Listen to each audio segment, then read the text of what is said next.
Hello everyone, Brett McRae here with the Northern Ag Network, talking with Montana Grain Growers Association past president Tryg Koch here at the Commodity Classic. Tryg was the chairman at the National Association of Wheat Growers Domestic Trade and Policy Committee, which had their policy meetings here in Orlando this week.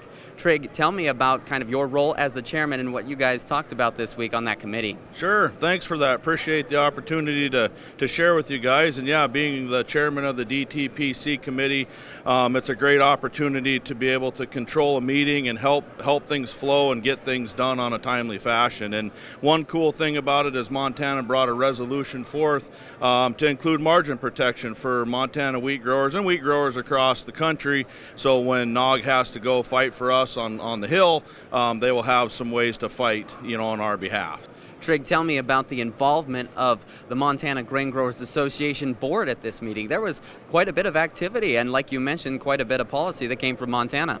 Yeah, absolutely, and that's the beauty that we have with the Montana Grain Growers Association is we're able to travel thanks to all our members and great sponsors with all 5 of our officers. So without the National Association of Wheat Growers and being a part of this, we would not be able to have our voices heard to help all the producers in the state of Montana.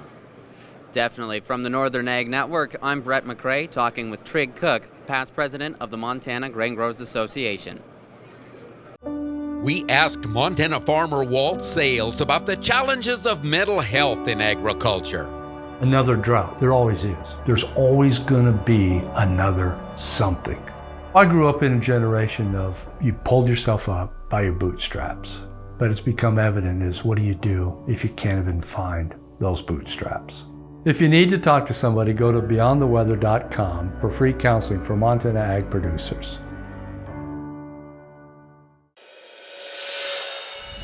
Welcome back to the Ag Report. The House of Representatives last week passed a joint resolution that would invalidate the EPA's new Waters of the U.S. rule through the Congressional Review Act.